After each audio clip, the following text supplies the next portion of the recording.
तो दिल्ली स्कूलों से जुड़ी एक खबर बता दें आपको। दिल्ली के एक सरकारी स्कूल को रातों रात डीडीए ने अवैध अतिक्रमण घोषित कर गिराने के आदेश दे दिए, जिससे स्कूल में पढ़ने वाले 2000 बच्चों का भविष्य खतरे में पड़ गया है। क्या है ये मामला, देखिए रिपोर्ट। नागलोई सैयद गांव में बने तकरीबन 60 साल पुराने इस सरकारी स्कूल को अब डीडीए अवैध बता रहा है। इलाके के इकलौते सरकारी राजकीय प्रतिभा स्कूल को गैर कानूनी ठहराकर डीडीए अब इसे गिराना चाहता है। इस स्कूल में पढ़ चुके 50 साल के थान सिंह हमें पुराने कागजात दिखा रहे हैं। 1960 में उनके दादा नागलोई सैयद गांव के प्रधान थे। पंचायत ने प्रस्ताव पास करके 3 बीघा जमीन सरकारी स्कूल के लिए दी थी, लेकिन 1980 में डीडीए ने गांव के जमीन का अधिग्रहण कर लिया। उनका आरोप है कि स्कूल 1 बीघे में बना है, जबकि 2 बीघा जमीन डीडीए ने सड़क के लिए ले ली।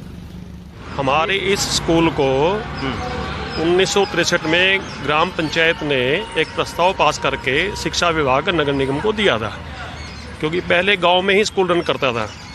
तो जगह की आवश्यकता के कारण पंचायत को राइट था, उन्होंने जगह दे दिया। खसरा नंबर 134, रकबा 1.25 एकड़ के आसपास रकबा था। 1964 में शिक्षा विभाग ने यहाँ 6 कमरों का सेट डाल दिया था, चादरों से लेटरिन बाथरूम या बना दिया था, और बाउंड्री थी, प्लेग्राउंड था, स्कूल अच्छे से चल रहा था। उसके बाद डीडी अभी रिसेंटली वर्ष डिपार्टमेंट ने एक लेटर दे दिया प्रिंसिपल को, भाई स्कूल जो है आपका अवैध है और डीडीए लैंड पर है।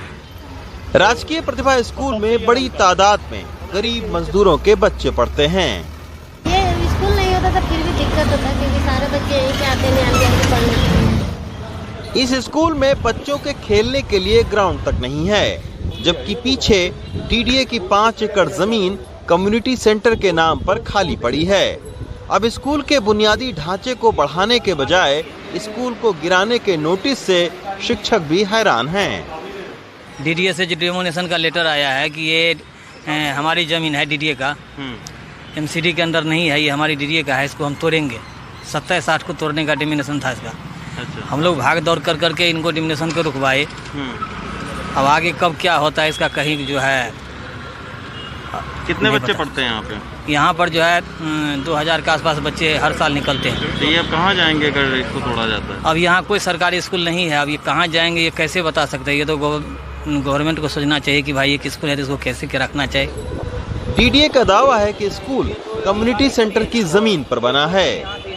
दिल्ली विकास प्राधिकरण से इस पूरे मामले पर हमने जब बात करने की कोशिश की तो उन्होंने कैमरे के सामने तो बात नहीं किया, लेकिन उनका ये जरूर कहना था कि डीडीए की लैंड ब्रांच ने एक पत्र उनको लिखा था और ये उसमें कहा गया था कि डीडीए के कम्युनिटी सेंटर की जमीन पर नगर निगम के स्कूल का कुछ हिस्सा बना है, तो इसी के चलते वो अतिक्रमण हटाना चाहते थे। अब डीडीए ने एक तहसीलदार को चिट्ठी लिखी है और ये कहा है कि उस लैंड का सर्वे किया जाए। हमने जब डीडीए की वेबसाइट पर इस जमीन की स्थिति को देखा तो पता चला कि इस खसरा नंबर के आगे कुछ लिखा ही नहीं है। तो इस गांव का जो राजस्व विभाग का जो नक्शा है उसको हमने सुपर इम्पोज किया गूगल अर्थ पे, जो ये साफ दिखाता है कि 134 खतरे में इस ग्रामीणों ने दिल्ली विकास प्राधिकरण की किसी जमीन पर कब्जा नहीं किया, बल्कि दिल्ली विकास प्राधिकरण ने जो पंचायत की जमीन स्कूल को मिली थी उसमें से 2 बीघा के आसपास इस रोड निकाली है, जो मेरे पीछे रोड जा रही है, ये उस खसरे में से जा रही है। अच्छा। वो खसरा जो है डीडीए के खुद के वेबसाइट पे अनअलॉटेड है, मतलब उनको अलॉट नहीं हुई है जमीन। बाकी गाँव का अधिग्रहण किया है दिल्ली विकास प्राधिकरण ने, जो दिख रहा है साहब। दिल्ली में डीडीए की 4000 एकड़ जमीन पर अतिक्रमण है। इसी वजह से अब वो जीपीएस तकनीक से अपनी जमीन को खोज रहा है, ताकि उसका व्यावसायिक उपयोग करके आमदनी को बढ़ाया जा सके। नई दिल्ली से Ravish Ranjan Shukla, NDTV India. Download मौज।